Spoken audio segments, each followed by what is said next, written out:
11,000 soldiers, barricades, threats of psychiatric confinement. The entire apparatus of the French state mobilized against a teenage girl who could barely write her own name. But she did not back down. Not when the commissioner slammed his fist on the table. Not when the prosecutor vowed to destroy her family. Not when the doctors declared her hysterical. What had Bernadette Soubirous seen in that foul-smelling cave that no earthly power could tear from her lips? France, mid-19th century.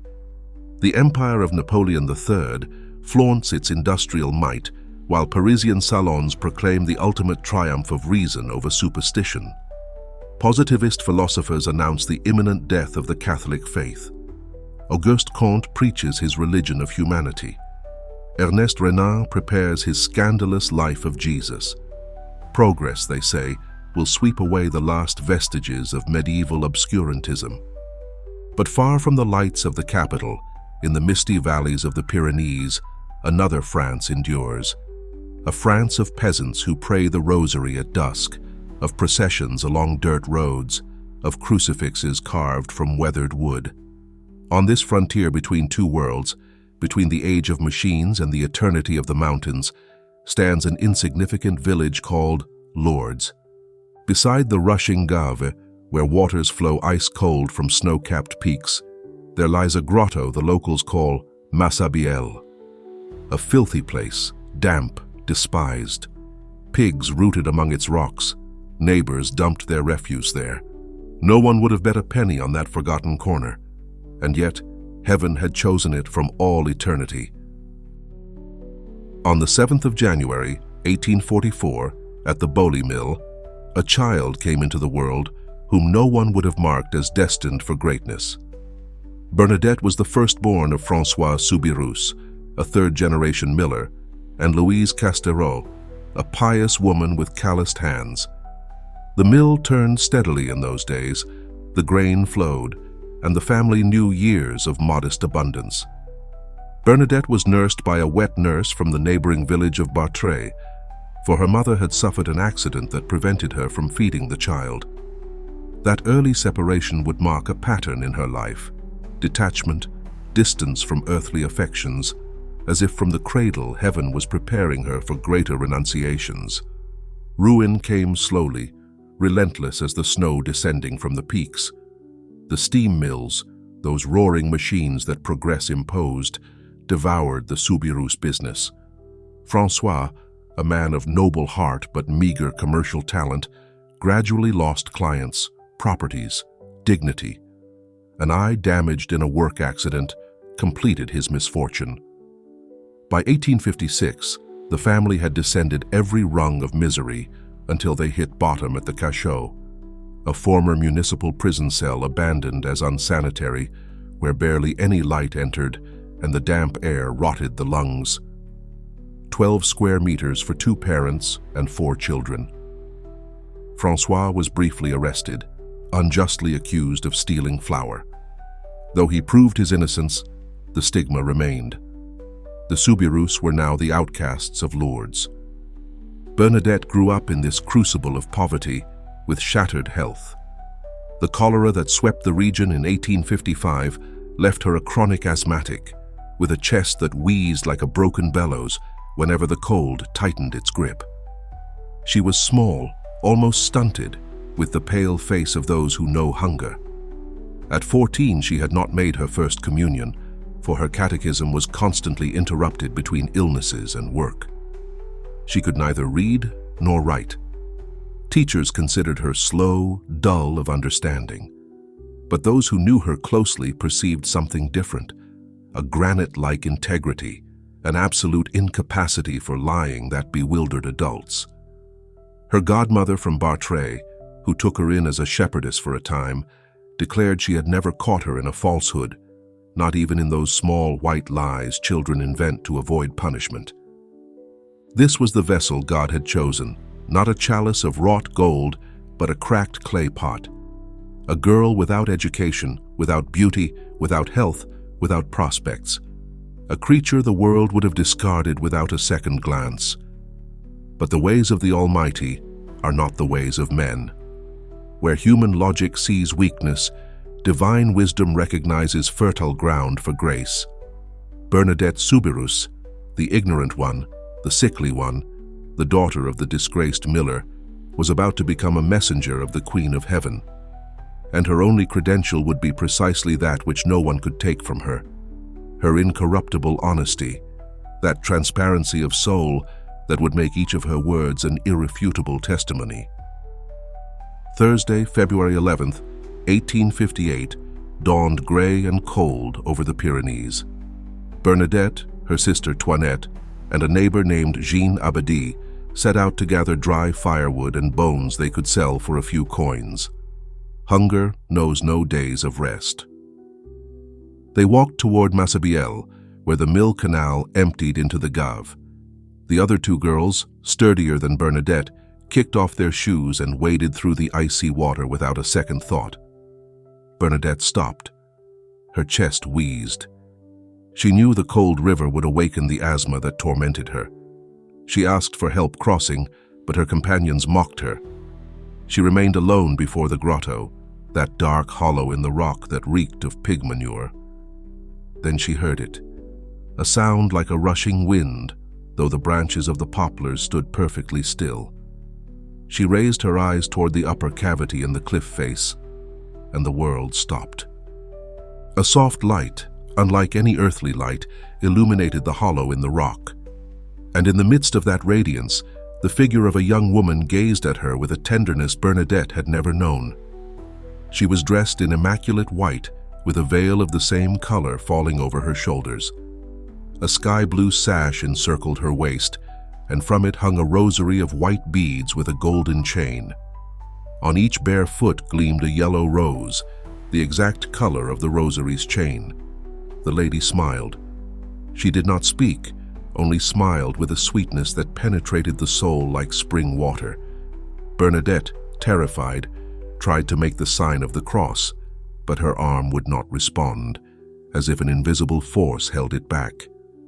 Only when the lady herself made the sign of the cross with majestic slowness could Bernadette imitate her. She pulled her worn rosary from her pocket and began to pray.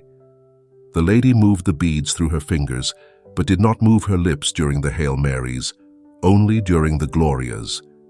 When the rosary ended, the vision faded like a candle extinguished at dawn.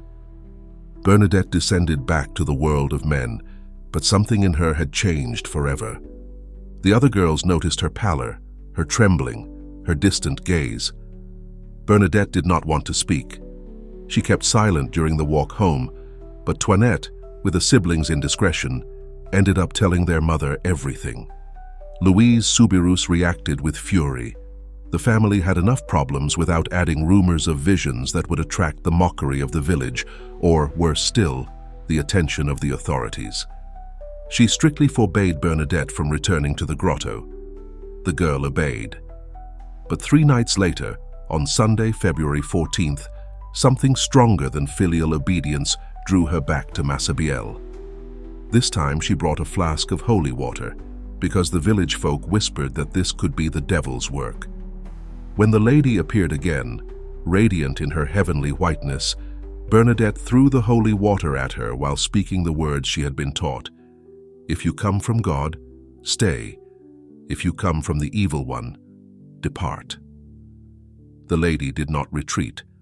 On the contrary, she bowed her head toward the water with reverence, and her smile grew more luminous. Bernadette understood then that this presence did not belong to the darkness. She had crossed a threshold from which there was no return. Heaven had found her among the refuse of Massabielle, and no power on earth could undo that encounter. For 15 consecutive days, starting February 18th, Bernadette faithfully kept the appointment the lady had proposed to her. Not commanded, proposed. That distinction was fundamental. Heaven does not violate human freedom. It courts it with infinite delicacy. The exact words had been these: I do not promise to make you happy in this world, but in the next. Would you be so kind as to come here for 15 days? a request formulated with the courtesy of one who recognizes the dignity of the other. Bernadette, the girl who possessed nothing, discovered that she possessed something that heaven itself respected, her free will, and she chose to say yes. Each morning, before dawn, she would leave the cachot and cross the sleeping streets of Lourdes on her way to Massabielle. The news had spread like oil upon water. First there were dozens of curious onlookers, then hundreds, then thousands. People of every condition crowded along the Gave to see the visionary. Peasants with caps pulled low, women in black mantillas, skeptical merchants who came to unmask the fraud, priests who observed from a distance without committing themselves. And in the midst of that growing multitude, Bernadette would kneel upon the wet stones, take out her rosary, and enter a state that witnesses described as belonging to another world. The interrogations began almost immediately. Commissioner Dominique Jacomet, a zealous guardian of public order, summoned Bernadette to his office on February 21st. For hours he tried to confuse her with trick questions, altering details of her account to see if she would fall into contradictions. Bernadette corrected him patiently each time. No, the lady was not wearing a green sash, but a blue one. No, she had not spoken of gold, but of penance. The commissioner, accustomed to suspects crumbling under pressure, found himself facing a wall of serene certainty. That ignorant creature possessed a photographic memory for what she had seen and a constitutional impossibility of varying her testimony. Jacomet dismissed her frustrated, but not defeated. He wrote to his superiors warning of the danger of those mass gatherings. Imperial prosecutor Jean-Baptiste Dutour took over, threatening Bernadette's parents with prison if they allowed their daughter to continue with that farce. François Soubirous, the humiliated miller, found a dignity that poverty had not managed to strip from him. "My daughter does not lie. She has never lied. If you lock her up, lock me up with her." Prefect Baron Oscar Massey, from his office in Tarbes, ordered barriers placed around the grotto and sent gendarmes to disperse the crowds. But the crowds kept growing. On February 25th, the most bewildering episode of the apparitions occurred. The lady gave Bernadette a strange command, to go drink and wash at the spring. Bernadette looked around, confused. There was no spring at Massabielle, only the Gave River flowing several meters below. She walked toward the river, but the lady stopped her with a gesture. Not there. She was pointing toward the interior of the grotto, toward a corner where there was only dry earth and withered grass. Bernadette, obedient to the point of absurdity, began to dig in the ground with her hands. The crowd murmured. Some laughed. The girl was pulling out handfuls of mud that she brought to her mouth, trying to drink that mire. She smeared her face, her dress. She looked like a madwoman. Her aunt, mortified, tried to drag her away by force. But Bernadette kept digging until a trickle of murky water began to seep from the earth. Those present stepped back in disgust. However, that muddy water grew clearer minute by minute, hour by hour. By the next day, it was already flowing crystal clear. A week later, engineers would measure a flow of 100,000 liters daily, surging from where no spring had ever existed before. That impossible fountain would be the origin of the healings that would make Lourdes a name known to the ends of the earth. On March 2nd, the lady entrusted Bernadette with a message for the priests, that they should come in procession and build a chapel in that place. The girl went trembling to the rectory to deliver the request to Father Dominique Peramale, a man of volcanic temperament and robust faith, who had maintained a prudent distance from the events. He received her harshly. Who was this lady giving orders to the church? Did she not have a name? Bernadette confessed that she did not know, that the lady had not revealed it to her. Peramale dismissed her brusquely, but that night he could not sleep. Something in the girl's gaze, something in her voice devoid of theatrical inflection, struck him as disturbingly authentic. He began to investigate on his own, to question witnesses, to observe Bernadette during her ecstasies.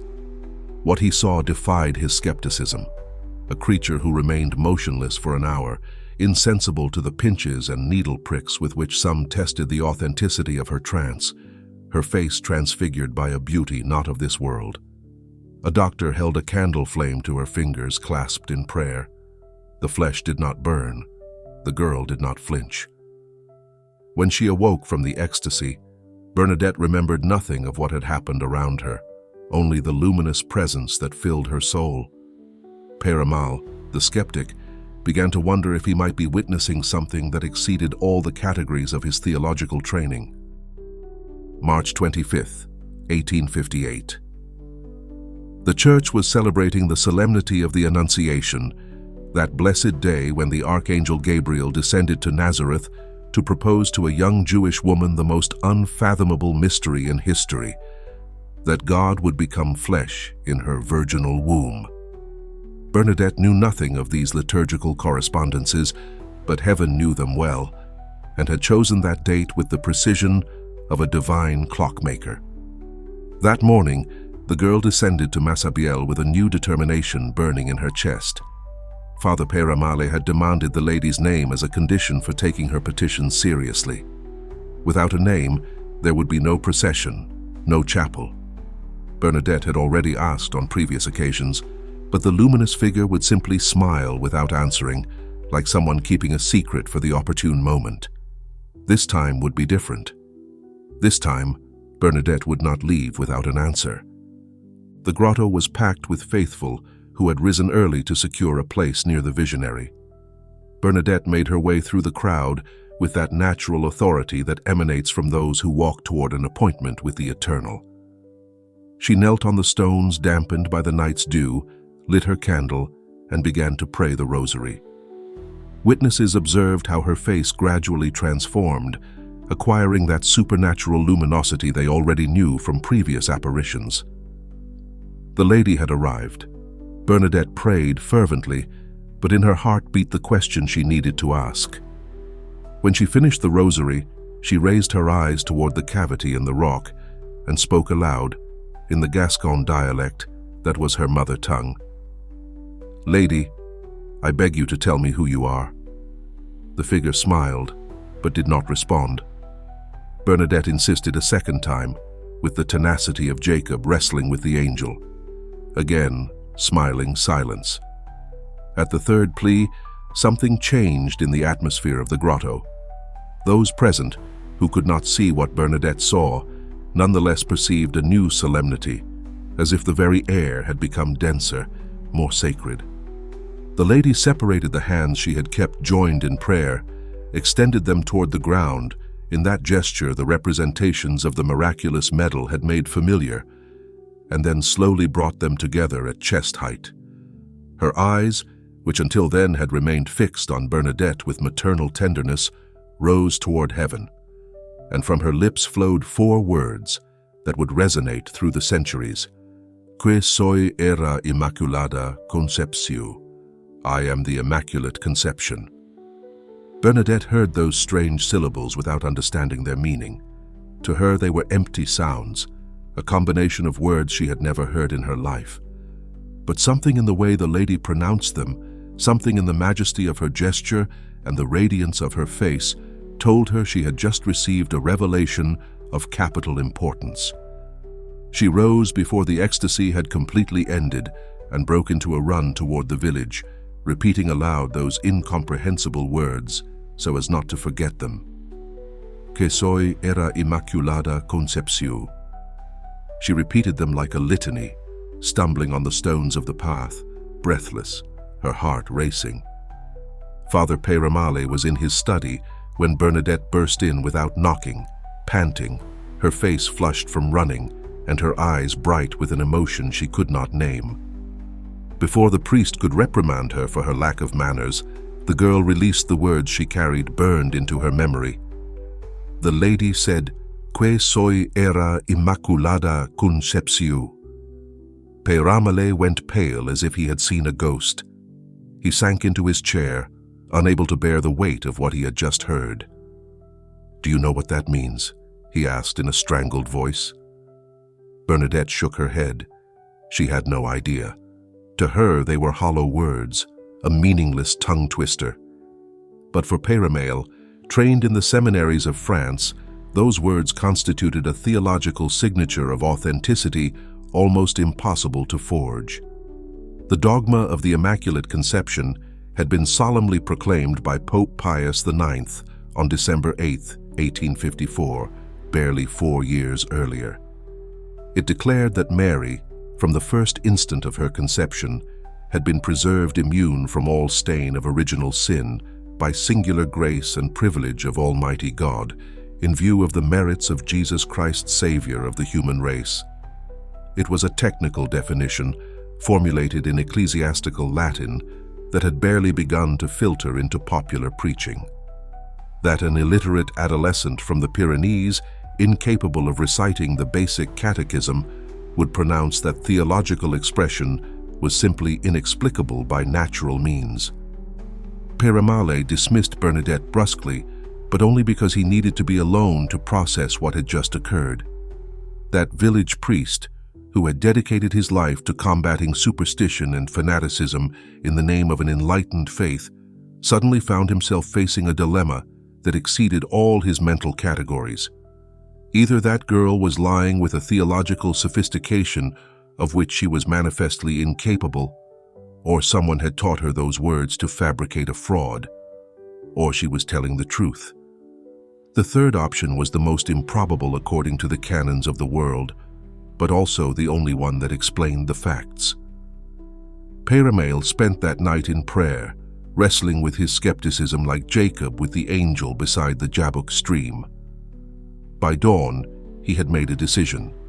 He would write to the Bishop of Tarbes, faithfully recounting the events, without adding or removing anything, leaving the final judgment to the competent authority. But in his heart of hearts, the parish priest of Lourdes had begun to believe. The apparitions continued until July 16th, the feast of Our Lady of Mount Carmel. By then, the civil authorities had intensified their efforts to suppress what they considered an outbreak of collective hysteria, dangerous to public order. The barriers around the grotto had been reinforced. Armed gendarmes patrolled the access points. Approaching Massabielle had been forbidden under severe penalties. But that day, more than 3,000 people defied the ordinances to accompany Bernadette in what they sensed would be the final appointment. The girl could not approach the grotto. The guards prevented her. She knelt then on the other side of the Gave River at a considerable distance from the sacred rock. And there, crossing the water and the air and all the barriers that men had erected, the lady appeared to her once more. Bernadette contemplated that face she had learned to love more than any other human face, that smile that was a promise of eternity, those eyes that contained all the tenderness of heaven. I had never seen her so beautiful, she would declare afterward. It was a farewell without words, the gaze of a mother sending her daughter into life's battle with the certainty that they would meet again. When the vision faded, Bernadette knew that something had ended and something had begun. Heaven had spoken. Now it was earth's turn to respond. The Bishop of Tarbes, Monseigneur Bertrand Sévère Laurence, was a man of almost excessive prudence, forged in the cautions of a church that had learned to distrust popular enthusiasms after the revolutionary excesses. When the first reports about Massabielle reached his desk, his initial reaction was one of institutional skepticism. France had known too many false visionaries, too many hysterics who confused their delusions with celestial revelations, too many charlatans who exploited the credulity of simple folk. However, something in the testimonies accumulating on his desk prevented him from closing the file with a condemnatory decree. Bernadette's unshakable coherence, her absolute lack of material interest, the inexplicable emergence of that spring that was already healing the sick, the conversions multiplying among those who came to the grotto intending to mock and returned, transformed. On July 28, 1858, barely 12 days after the last apparition, the bishop established a canonical investigation commission composed of theologians, physicians, scientists, and men of proven prudence. Their mandate was clear: examine the facts with implacable rigor, without being swept away by either popular fervor or rationalist prejudice. For 4 years, the commission worked with a meticulousness that would have satisfied the most demanding scientific tribunal. Bernadette was interrogated on countless occasions, always separately, always with questions designed to detect contradictions or signs of fabrication. The doctors examined her looking for signs of hysteria, epilepsy, or any other pathology that might explain her experiences. The theologians scrutinized every word of her statements, searching for doctrinal errors that would betray a diabolical or simply human origin. The investigators traced her past, interviewed relatives, neighbors, acquaintances, seeking any precedent that might cast shadow upon her credibility. Meanwhile, the medical bureau that had been established alongside the sanctuary began documenting the healings occurring among pilgrims who drank or bathed in the spring water. Cases of advanced tuberculosis, malignant tumors, chronic paralysis, congenital blindness. The doctors examined the sick before and after, compared diagnoses, demanded prior hospital documentation, ruled out natural improvements or spontaneous remissions. Of the thousands of reported cases, only those that withstood the most severe scrutiny were elevated for consideration by ecclesiastical authority. On January 18, 1862, Monsignor Lawrence promulgated the Church's definitive judgment. In a solemn document read from the pulpit of every parish in his diocese, he declared that the Immaculate Virgin Mary, Mother of God, had truly appeared to Bernadette Soubirous in the Grotto of Massabielle. It was not a pious opinion, it was an official pronouncement that committed the magisterial authority of the bishop in communion with the successor of Peter. Lourdes was consecrated as a Marian sanctuary. The chapel that the lady had requested could be built. The processions she had asked for could be organized. The people of God had permission to venerate that place where heaven had touched earth. But Bernadette, the messenger, did not wish to stay to receive the honors. She rejected the offers of money that poured in from all over Europe. She declined the invitations from nobles and prelates who wished to display her in their salons. When asked why she did not take advantage of her fame, she responded with that simplicity that disarmed the sophisticated. "The Blessed Virgin used me like a broom to sweep. When the sweeping is done, the broom is put away behind the door."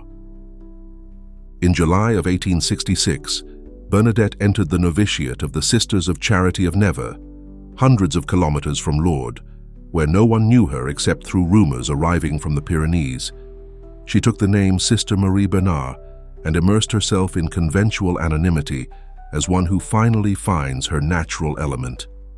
The Mother Superior, warned that this postulant was the famous visionary of Lourdes, decided to treat her with special severity to avoid any temptation of vanity. Bernadette accepted the humiliations with the same serenity with which she had accepted the apparitions. Her health, always precarious, deteriorated progressively. The tuberculosis she had contracted in childhood attacked her bones, causing her atrocious pain that she bore without complaint. A tumor in her knee confined her to bed for months. Asthma suffocated her on winter nights. When asked how she could maintain her joy in the midst of so much suffering, she responded with peasant humor, "My job is to be sick. It's the only thing I know how to do well." She died on April 16, 1879, Wednesday of Easter week, at 35 years of age. Her last words were an invocation to that lady who had transformed her life. "Holy Mary, Mother of God, pray for me, a poor sinner." She expired holding the crucifix she had kissed thousands of times, her face serene as one departing for a long-awaited encounter. Her body, exhumed 3 times between 1909 and 1925 for the beatification and canonization processes, was found incorrupt, with flexible muscles and intact features. Today she rests in a crystal reliquary in the chapel of the Nevers convent, dressed in her congregation's habit, her hands joined upon her chest in an attitude of perpetual prayer, awaiting the resurrection of the flesh that her faith never doubted. When the sun descends over the Pyrenees and the last light of day bathes the sanctuary esplanade, thousands of candles are lit in the hands of pilgrims who have come from every corner of the world. They walk in procession toward the grotto, singing the Ave Maria in 100 different languages, united by a faith that transcends borders and centuries. The sick on stretchers, the elderly in wheelchairs, children who can barely speak, all advance toward that rock where a poor girl received the charge to remind us that heaven has not forgotten us. The spring continues to flow, inexhaustible as the mercy it represents. The water that rises from Massabielle is not magical, it is sacramental, a visible sign of an invisible grace that heals bodies and, above all, transforms souls. Because the true miracle of Lourdes is not the physical healings, however extraordinary they may be. The true miracle is the conversion of hardened hearts, the comfort of the afflicted, hope restored to those who had lost it. Mary chose a garbage dump to manifest her presence, just as her son chose a manger to be born. God seeks what the world despises to confound the powerful. Bernadette fulfilled her mission and withdrew into silence. She wanted neither glory nor recognition. She understood that she was only the instrument, the finger pointing at the moon without pretending to be the moon itself. Her entire life was an act of obedience. She obeyed the lady when she asked her to dig in the mud. She obeyed the church when it examined her visions. She obeyed God when suffering purified her flesh like gold in the crucible. And in that obedience, she found the highest freedom the human soul can attain. Our Lady of Lourdes, Immaculate Conception, refuge of the sick and comforter of the afflicted, pray for us.